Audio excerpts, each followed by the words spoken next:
Good morning, good afternoon, good evening, wherever you are in the world. Let's get a bit honest about something. Yeah. You are the head of your business. You're pulling in like, 8K a month. Yeah. Maybe you've got a small team, and you're looking like you've got it all handled. You are the central engine of your business. Yeah.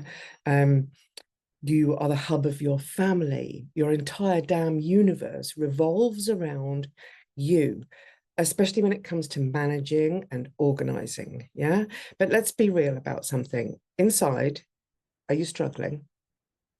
Are you struggling and no one knows? Yeah.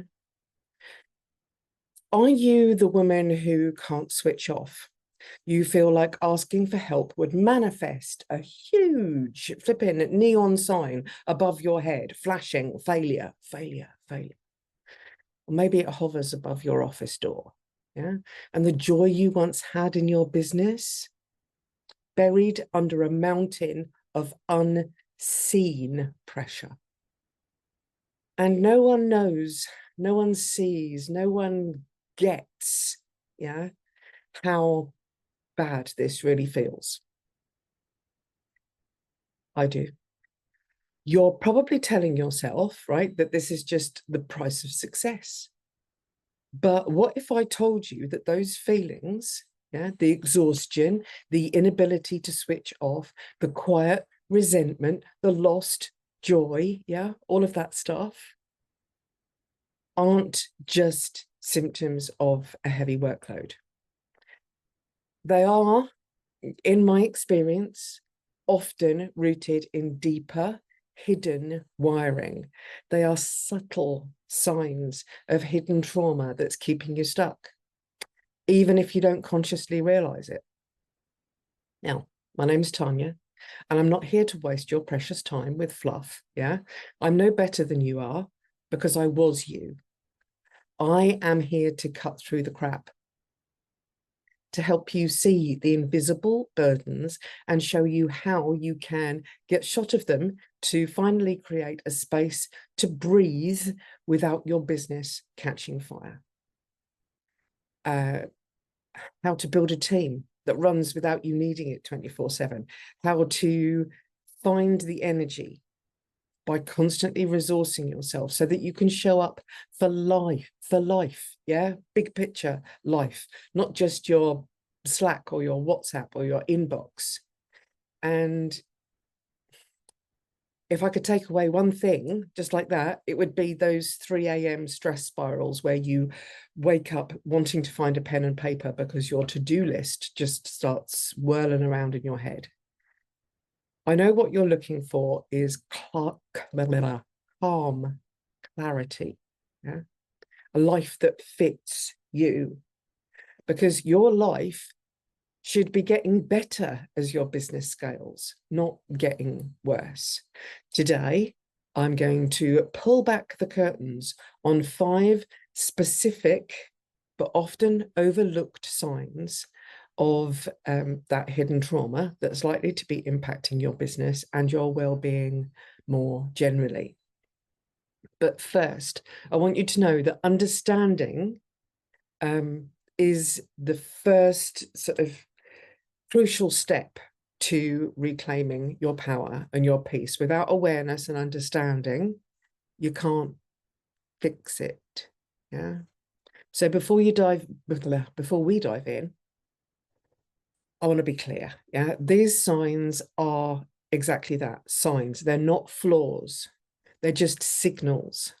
You are not broken, because your brilliant somatic system, yeah, your body, that intricate entity that carries you through your day and helps you to run your empire, is just trying to tell you something. Let's dive in. Number 1, overthinking. And also you can combine this with over apologizing, but overthinking, yeah.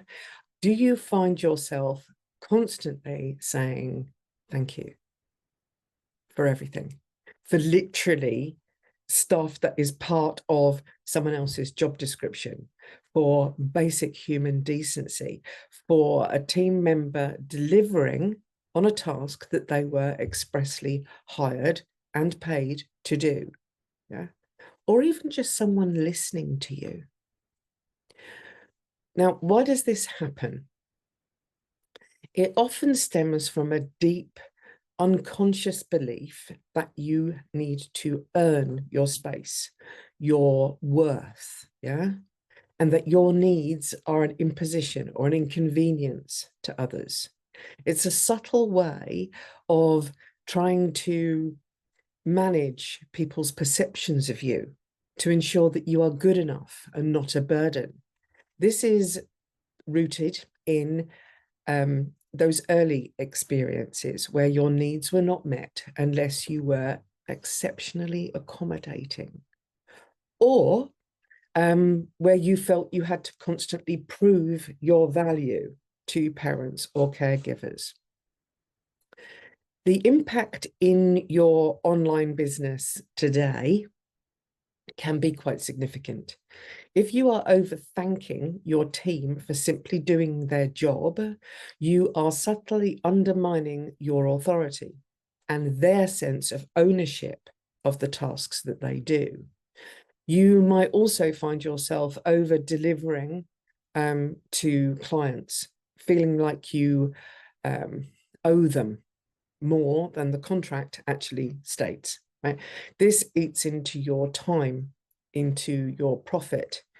There's constant need to earn approval, keeps your nervous system, your body, your somatic system in a low level hum of anxiety, making it next to impossible to truly switch off and relax, because you're always wondering if you've done enough.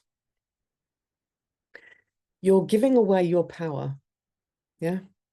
And this happens so much with women. We give stuff away, and we do it piece by piece, yeah, just a little bit at a time.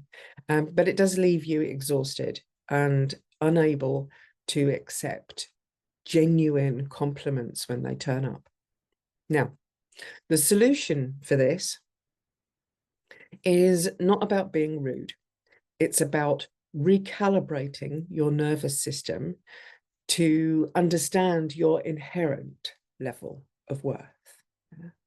So the next time you feel the urge to overthank, oh, thank you, thank you, thank you, that's so sweet. Take a breath. Acknowledge internally that you are worthy of this, to receive this. It's part of fair exchange. Instead of thank you so much, I'm so sorry to bother you, yeah, try a clear and confident thank you. That's perfect. Or even just a nod and a smile. It's about creating clean working containers where you recognize your value and other people recognize theirs. Yeah? I often say this to business owners: your presence, your calm presence guides and sets the tone for your team. Yeah. Remember this: you do not have to perform like some kind of wind-up monkey. And overthinking, by the way, is going to be something that I'll come to right at the very end, because it plays into all 5 of these little subheadings. Yeah. So if you overthink, hang around till the end of the video. I've got a little gem for you there. Along with overthanking comes over apologizing. Yeah. Are you saying sorry for literally everything? For speaking up in a meeting, for contradicting someone, for asking a question, for taking up space, yeah, for just existing, basically, yeah, even things that are not your fault or that you have zero control over.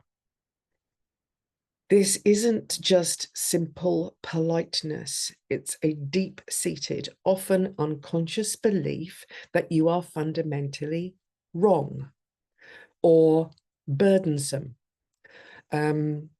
or that your existence is an inconvenience, like we spoke about earlier.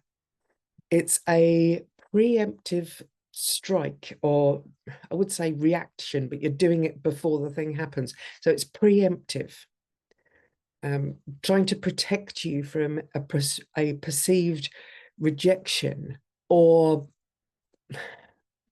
what am I talking about here? Maybe a criticism. Yeah, you're trying to get in ahead of it, apologizing in advance as a way to try and control the outcome by taking responsibility for everything before it even happens.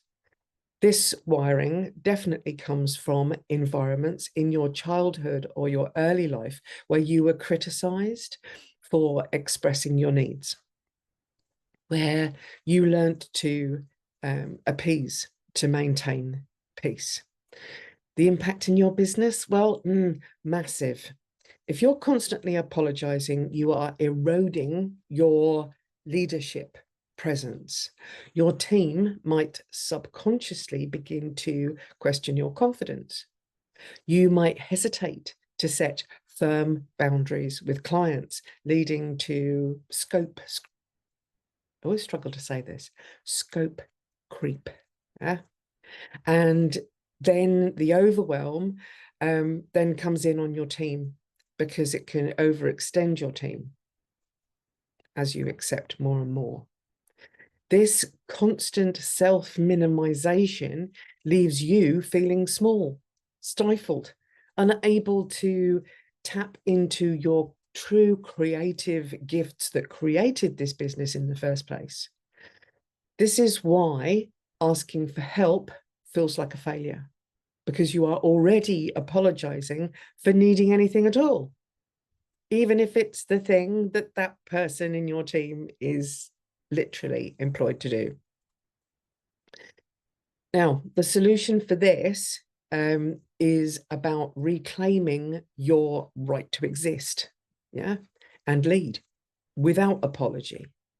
Next time sorry creeps up on you or springs to mind, take a pause and ask yourself, am I actually at fault here? Or am I just apologizing for simply being? Or, is it like a reflex? Often a phrase like, thank you for your patience, yeah, or I appreciate your understanding, is far more powerful and authentic than the unnecessary sorry. It's about connecting with your body and feeling your right to take up space. Yeah. Remember, your presence heals and leads. You don't need to apologize. You don't need to perform. Yeah. Let's go on to the next one. Blank childhood memories. Now, this one can feel a bit confronting, but bear with me, because it's crucial that you understand how your meaning-making machine, your mind, how it's operating. So do you have large chunks of your childhood that are just gone, fuzzy, empty? Yeah. Not just forgetting details, but genuine lack of recall for significant chunks of time or events. Yeah. Don't feel bad about it. I have these great big chunks as well. Why does this happen?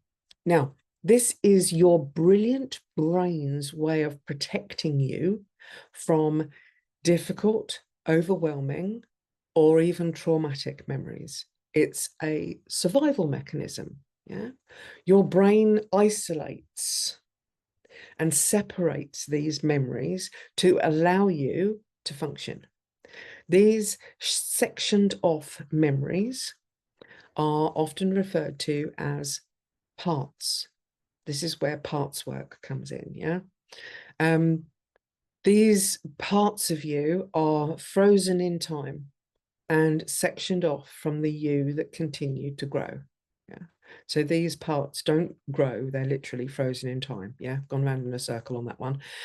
These memories are not forgotten, They are stored in the tissues of your body. Now, from a sort of scientific, purely scientific background, these are like stockpiles of cortisol or adrenaline that are held in your muscles, in your tissues, in your fascia. Yeah. And we can work together on those using that mindset tool of parts work, yes, but with a somatic edge to uncover and heal all of those parts by meeting their needs. Yeah, in that time where they were frozen.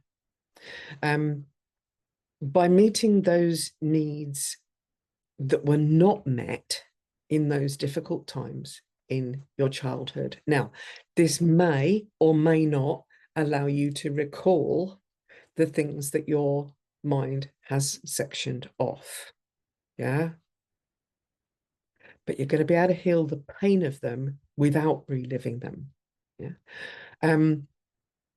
What's hidden in your past can still impact your present day nervous system. Yeah. Even when you're completely unaware of what those parts are. And your current patterns of behavior contribute to that feeling of on alert all the time, even though you don't know why. So that underlying but constant level of anxiousness, yeah, that hangs around, that prevents you from effective relaxation or sleep. Yeah. Now, what's the impact of this in your business? While you might not directly link missing chunks of time in your childhood to now, that hidden wiring can manifest as a constant sense of unease, especially when you're in the work environment. Yeah.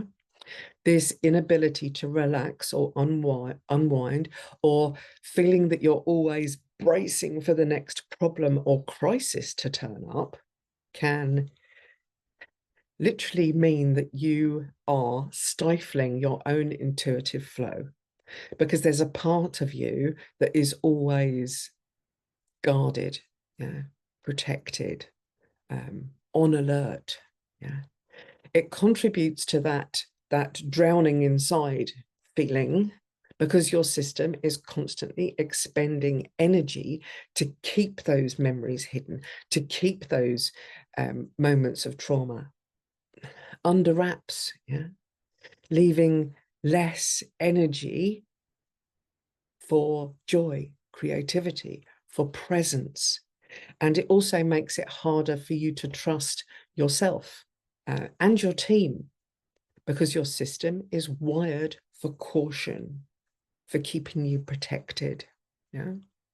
The solution for this one isn't about forcing recall. Yeah.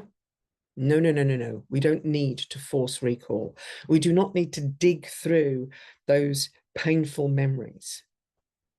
But it is about creating safety in your present moment for your body and your nervous system to operate in.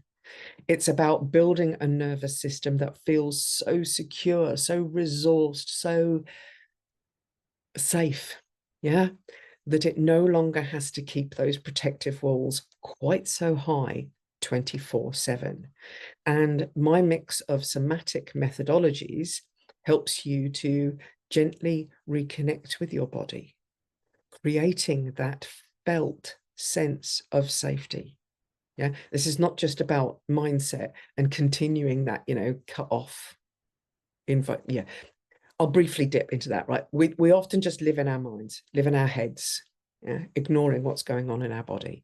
But our bodies can help us to recalibrate our nervous system, because our brain is connected to central nervous system, the spinal cord, that branches out right to your fingertips and to the tips of your toes. But our entire body can support our nervous system. Our nervous system can support our brains. We can become more rested, more able in every sense of the word without forcing it. Because when our system, our whole system feels safe, yeah, and when your system feels this kind of safety, your intuition, your true creative genius, yeah, God, getting goosebumps now, can finally lead your team, lead your business. Yeah.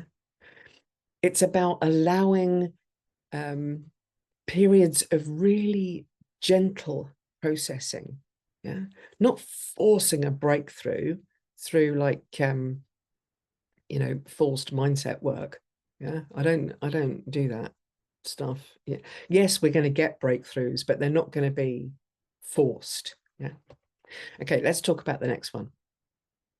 Your inability to accept compliments. Yeah? Do you do that? When someone genuinely praises your work, your success, or an achievement, or even just an outfit you're wearing, yeah, do you deflect it? Do you minimize it? Do you immediately return a compliment, like it's a reflex? Yeah. I caught myself doing this literally the other day when someone said, "Oh, how lovely are your nails?" Yeah, these are my birthday nails. And I immediately complimented her nails, even though they were pretty basic, actually. But anyway, it is a reflex that we can drop into. Yeah. Do you feel uncomfortable or a little nervous when you're praised for your work, though? Yeah. Is that what happens? Let's look at why. This is often tied back again to that deep-seated limiting belief that you are not truly worthy of praise, or that if you accept it, that will lead to a fall. Yeah, you know that phrase, pride begets a fall. In a lot of cases, a lot of discussions that I have with business people is that that at some point they're going to be exposed as an imposter. Yeah, this imposter syndrome comes and gets us so often. This can stem from environments, and I'm not talking about just childhood now, I'm talking about all the way through school, where you are constantly graded, where school communicates your achievements to your parents in a report card, for instance, where an entire year of effort in a particular subject can be boiled down to, a number or a grade. Yeah. This boiling down of our condition, yeah, means that praise then becomes scarce. Quite often, I hear of parents only rewarding kids if they get good grades. Yeah. That means that praise becomes conditional or is used as a tool to manipulate behavior.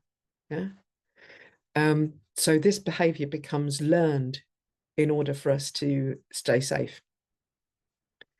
It also piles on to that, remaining small, not wanting to draw too much attention to ourselves. How does this impact your business? We're looking at how these subtle signs impact your business today. Yeah. So if this is one that's impacting you, it will impact your business, because if you cannot genuinely accept compliments, you are subtly telling the universe and yourself that you are not worthy of the success that you're trying to create in your business. Yeah? This can lead to things like undercharging for your effort, over-delivering, the constant need to do more to prove your worth, rather than simply being worthy of the fees that you charge, of the invoices that you send out. And this happens not just to people who price jobs as, price a job, yeah, and then worry about the cost of it later. This even does apply to people who, work for hourly rates. Yeah. Is your hourly rate enough? Yeah. Is it too much? Well, if someone agrees to pay your hourly rate, then your effort for an hour is worth that rate. So let's not go there.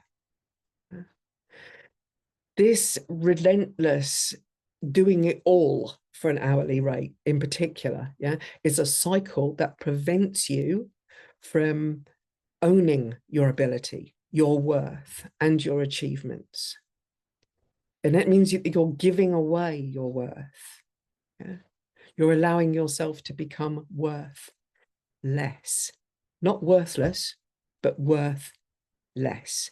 It's why business owners, business women all over the world and in any flipping genre of work, yeah, lose the joy in their business. It's because you can't fully receive not just the money, but the compliments and the value, the fruits of your labor. Right? Oh, and here's another thing. If your team hear you deflecting these compliments, then you are showing them that the work that they do is not worthy of praise. Solution. We need a solution for this, and we need it quick. Yeah. This is about practicing receiving. The next time a compliment comes your way, pause, take a breath, make eye contact with the person giving you that compliment, and simply say, thank you. Let it land. Feel that compliment. Feel it. Yeah. Even if it's uncomfortable at first.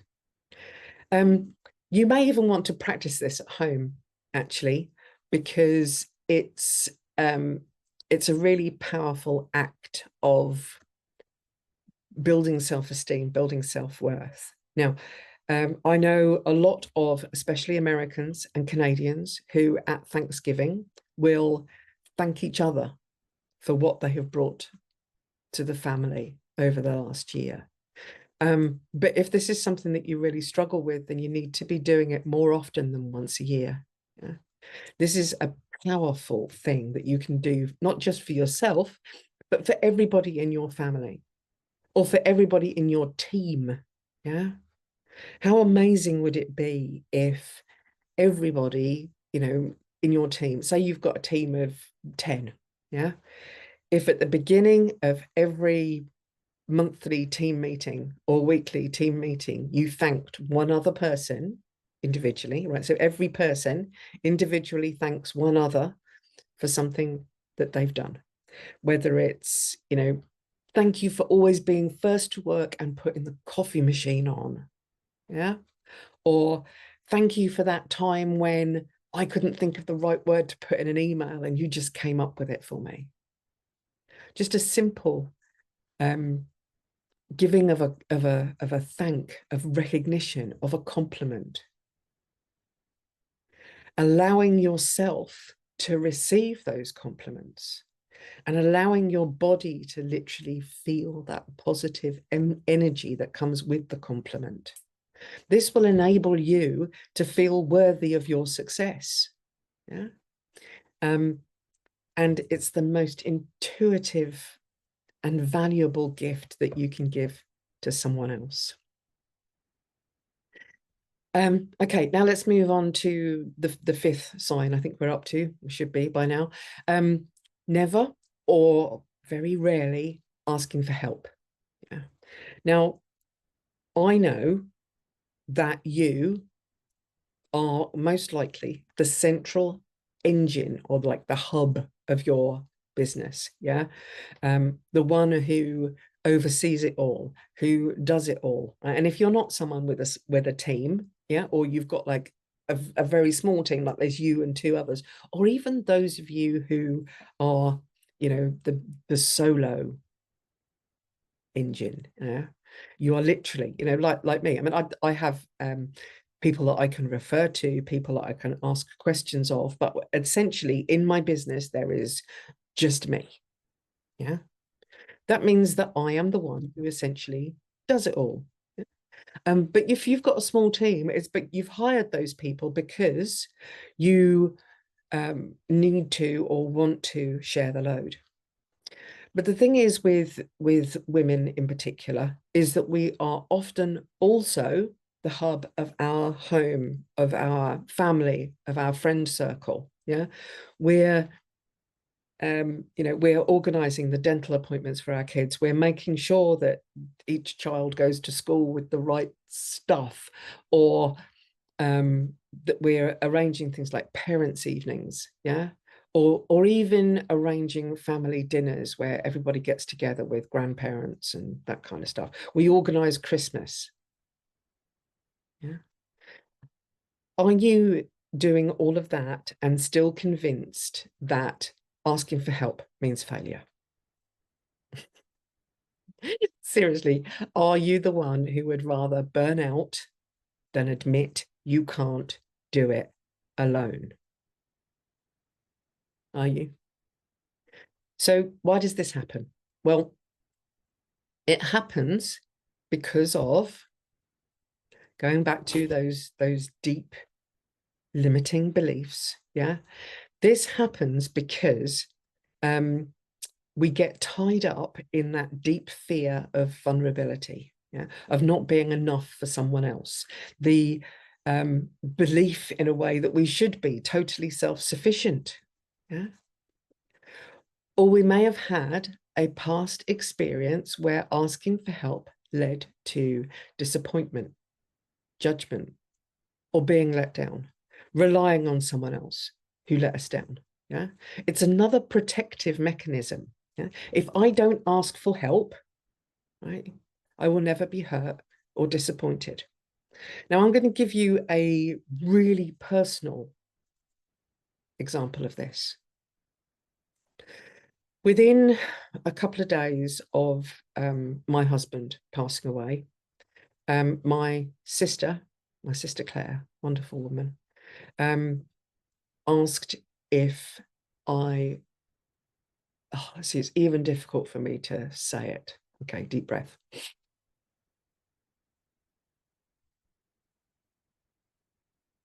I can't remember exactly how it cropped up, but anyway, my sister asked me if my dad, our dad, had been told about Glenn dying. She asked me if I wanted dad to come. And I said, look, the reason why I haven't asked him is because I don't want to hear his voice on the end of a phone saying no, that he couldn't come. So she called him. And yes, he did come, right? But I was so fearful of making that phone call that I didn't make it. She had to. Yeah. And that was like the whopping great wake-up call for me. Yeah. That I had been living in a state of, if I don't ask for help, then I can't be hurt or disappointed. And I didn't want to stay there. This is a huge contributor even to that feeling that the burden of life, the universe, and everything is on your shoulders. Yeah, it's not. One of my first clients testing the 3Ps system, yeah, believed that she had to do everything. And I still remember to this day with huge amounts of fondness, actually, for the story that she told me of when her husband first took one of her kids to, I can't remember what kind of appointment it was. Anyway, but it was like she asked him to take this child and it was all right. And she was like so excited to tell me that her husband had done it and it was all right and everything worked out just fine. Yeah. This not being able to ask for help can sometimes extend beyond not asking for help to like outright people pleasing. Yeah. Not going to dive into that right now. But anyway, the impact on your business of not being able to ask for help will ultimately be catastrophic because your business cannot scale sustainably if you are the only point of failure, if you're the bottleneck. Yeah. If your team can't step up, if you don't give them the space to do so, or the trust to do so, yeah, you will never be able to free yourself to think strategically. Yeah. This pattern does nothing but fuel your personal exhaustion, stifles your creativity because you are so busy doing, not thinking strategically about how you can create more. Yeah. It keeps your personal life on hold and is the ultimate barrier to having a business that fits you and allows your life to get better as your business scales, not worse. I believe that as a business scales, the people, the founders, the creators, the CEOs should have less time in the business, yeah, and more time working on the business to expand it. Okay. Solution for this one is similar to the last thing, actually. It's about small intentional acts of asking for support, and really do start small. If this is your big thing, yeah, out of the 5 things we've talked about so far, if this is your big thing, find something tiny that you can delegate. Like that client of mine who delegated her husband, yeah, the father of her children, to take one child to a medical appointment. Delegate one tiny thing. Yeah. If that's impossible, ask a friend for a favor. Yeah. Even if you don't really need it, just ask for a favor. It could be something like, how about this for an example?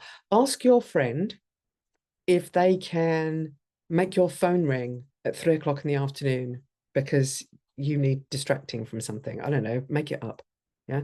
Say, can you make my phone ring at 3 o'clock this afternoon so that I'm reminded to just take a moment, relax, take a deep breath, and decide what I'm going to do to finish the day off. Yeah. A little favor. Or maybe even, get your kids involved. Yeah. Teach your kids how to maybe strip the beds. Just their own bed. Yeah. Not necessarily remake it, but I mean, you could just pick a small, easy, age-appropriate task that they can take ownership of. Yeah. I think I started my kids with stripping beds, or it might have been something like collect up all of your laundry and put it in this basket. Their 2-bedroom doors, when they were younger anyway, at this point, their bedroom doors adjoined the kitchen, so I would put a big laundry bin in the kitchen and they would chuck out all of their laundry and then I'd take it downstairs and do it. Yeah. But just, age appropriate tasks. Practice letting go of control over things. Yeah. Trust other people. This is where the team planning and delegation aspect of my work comes in. Yeah. But it's not just about like the processes for doing it.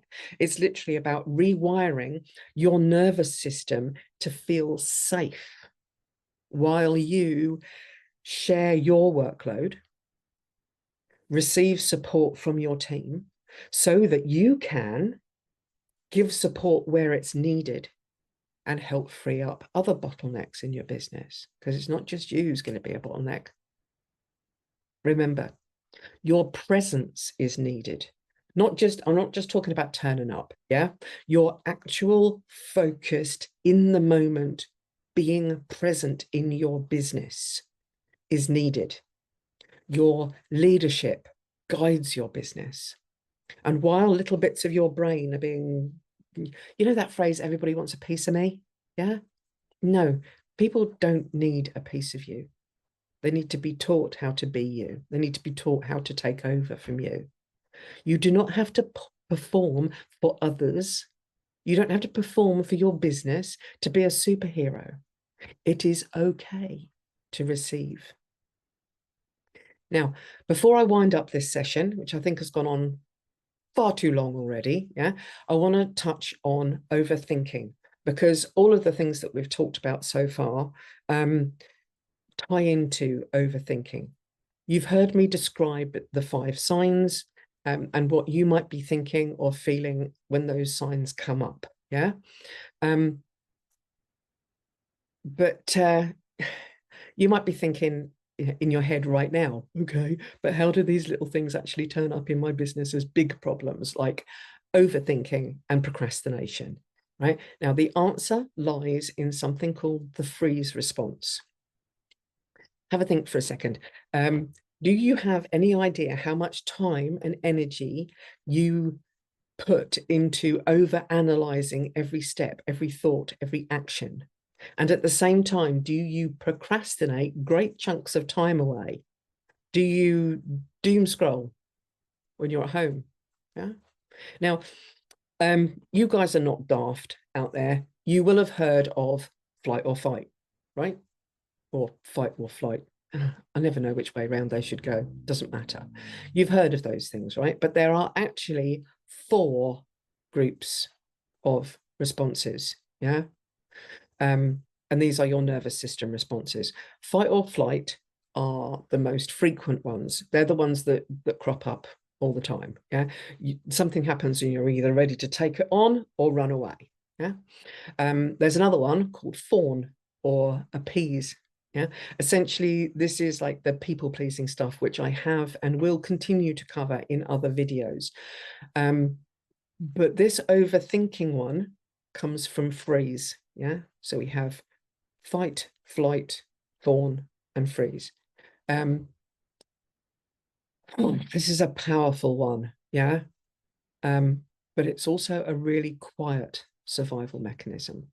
And it's when your nervous system is constantly receiving low-level signals of danger. Yeah. It's when the anxiety from over apologizing or the fear of asking for help starts to pile up, right? It doesn't always turn into that hyperactive fight or flight response. Your body can decide to freeze. Yeah. Imagine the whole tiger thing, right? You see a big ass tiger. You know it's too big for you to take on, so you don't want to fight it. You know you're not going to be able to run away from it, yeah, because it's a big ass tiger. So what your body does instead is it freezes. Your breath becomes really shallow. Yeah. This is the state that your nervous system uses to protect you when you are trying to heal from burnout. So if you are already exhibiting these signs of freeze, yeah, this is not just a subtle signal, which is what I originally came here to talk about today. It's a big ass screaming one. Yeah. This quiet response where you're freezing, where you're making yourself small, right? I know this state really, really well. Yeah. In other videos, look for the ones where I'm talking about burnout in particular. I talk about what happened in the 3 years after my husband dying, yeah, when freeze completely took over my world. Yeah, burnout happened. I ran out of steam for everything. But you know, I know what, back to the point. What does freeze, yeah? What does freeze response look like for a CEO? Yeah, for a creative? It's that moment where you are staring at a screen, unable to write an email. Yeah. It's spending 3 hours, 4 hours researching a really simple decision because you are paralyzed by the need for perfection. Or what a deep sorry, what a dear coaching friend of mine calls lazy busy. Yeah. He did a thing the other day. He spent 4 hours creating this, like a button he could press on his techie system, where his face went all sepia and shrunk into an oldie worldy TV set. So fun. Anyway, he spent 4 hours doing that, letting hours go by when, I mean, I would call that a vanity project, to be honest with you, but it's distractions. Yeah? It's allowing yourself to be distracted. So it's It's kind of right in the middle, right, of doing anything but the thing you need to be doing, or doing nothing because you're deliberately trying to freeze yourself out of doing it. Yeah. So overthinking. This is that every single detail tripping you up when all you really need to do is get yourself unstuck and take the first step. Yeah. Your creative genius, that central resource that we talked about in your business. Yeah. That's when it gets frozen. It's like, um, it's like, I don't know, no amount of strategy anyway, or tools are going to be able to fix this one, because your wiring has shut down everything.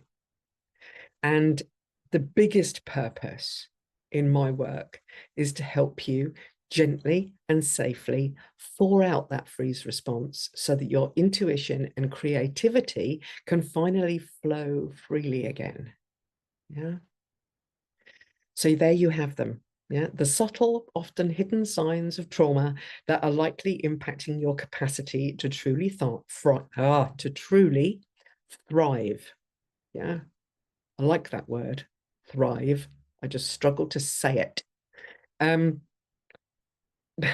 Because, you know, being a business owner isn't just about being, you know, a high performing business owner. It's about thriving in your life. Yeah.